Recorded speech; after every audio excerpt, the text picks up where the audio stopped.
শরীয়তপুর সদর উপজেলা পরিষদের চেয়ারম্যান প্রার্থী হিসেবে জেলা আওয়ামী লীগের যুগ্ম সাধারণ সম্পাদক, জেলা ছাত্রলীগের সাবেক সভাপতি, সাবেক ভিপি মোহাম্মদ নুরুল আমিন কোতোয়ালকে চেয়ারম্যান প্রার্থী হিসেবে ঘোষণা করা হয়েছে।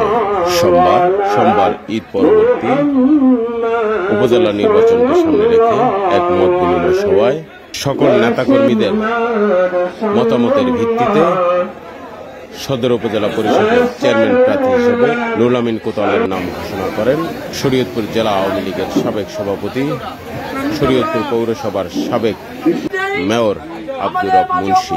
এ সময় উপস্থিত ছিলেন শরীয়তপুর পৌরসভার সাবেক মেয়র, বাংলাদেশ ছাত্রলীগের সাবেক সহসভাপতি রফিকুল ইসলাম কোতোয়াল, শরীয়তপুর পৌরসভার মেয়র অ্যাডভোকেট পারভেজ রহমান জন, জেলা আওয়ামী লীগের সদস্য, আঙ্গারিয়া ইউনিয়ন পরিষদের চেয়ারম্যান আনোয়ার হোসেন হাওলাদার, ডোমসার ইউনিয়ন পরিষদের চেয়ারম্যান মাস্টার মুজিবুর রহমান খান, জেলা আওয়ামী লীগের শ্রম বিষয়ক সম্পাদক আলী আজম মাদবর, জেলা পরিষদের সদস্য মোহাম্মদ বোরহান মুন্সি সহ সদর উপজেলার বিভিন্ন ইউনিয়ন থেকে আসা আওয়ামী লীগ, যুবলীগ, ছাত্রলীগের নেতৃবৃন্দ ও জনপ্রতিনিধিরা উপস্থিত ছিলেন।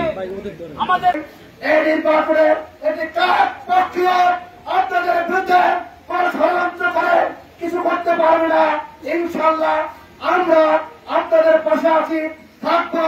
ছাত্র রাজনীতি করতে গিয়ে যেইভাবে মানুষের পাশে, আপনাদের পাশে আমরা থেকেছি, দেশ সেইভাবে এই নির্বাচনের হার জিত থাকতেই পারে। নির্বাচনে জিততেও পারে, জয়লাভ করতে পারি, হারতেও পারি, তার জন্য কোনো সমস্যা নেই। আমরা হাসি মুখে দুটি বরণ করে নেব, আমরা হাসি মুখে সবকিছুই মেনে নেব।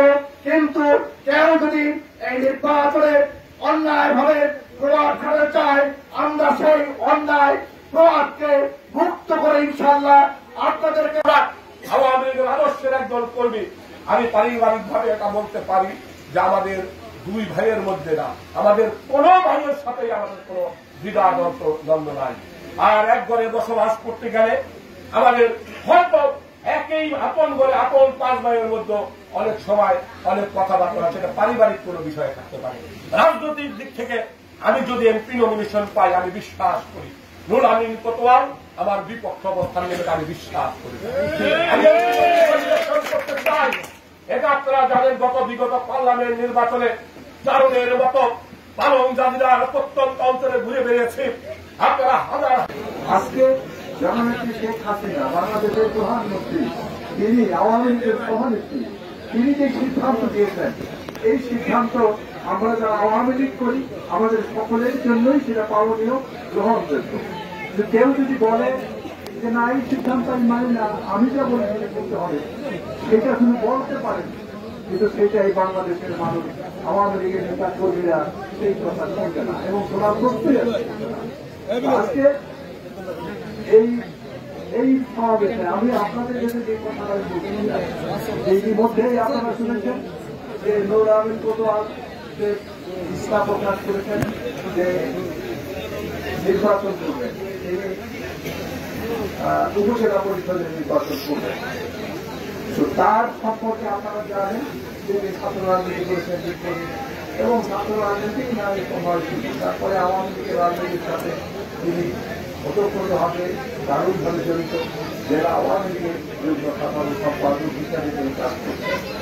তো আজকে তিনি নির্বাচিত হতে চান, সুতরাং আপনারা সবাই, এবং ইতিমধ্যেই আমি যেটা বুঝেছি যে আপনারা, তিনি যেটা প্রথমে বক্তৃতায় তিনি আগ্রহ প্রকাশ করেছেন, এবং আমরা এই কথাটা আগেই বলেছিলাম যে আজকে নির্বাচন সম্পর্কে আপনাদের মতামত দেওয়া হবে, এবং সেখানে শুরু করে যে মানে ১ নম্বর বক্তা দিয়ে শুরু করে সর্বশেষ রফিকুল ইসলাম কোতোয়াল পর্যন্ত সকলেই যে বক্তৃতা, সকলের বক্তৃতার একটাই অর্থ, সেটা হচ্ছে যে নুরুল আমিন কোতোয়াল। সুতরাং এখানে আমার ভিন্ন কোনো কথা বলার কোনো সুযোগ নাই। তো আমি এই কথাটা আপনাদের বলতে চাই যে আপনারা এই নির্বাচনটাকে খুব হালকাভাবে নেওয়ার সুযোগ নাই, সবাই একটু ভালোভাবে নির্বাচনটা করতে হবে, সেটা আপনারা চিন্তা করে রাখবেন এবং এতে আপনারা ধৈর্য ধরে রাখবেন।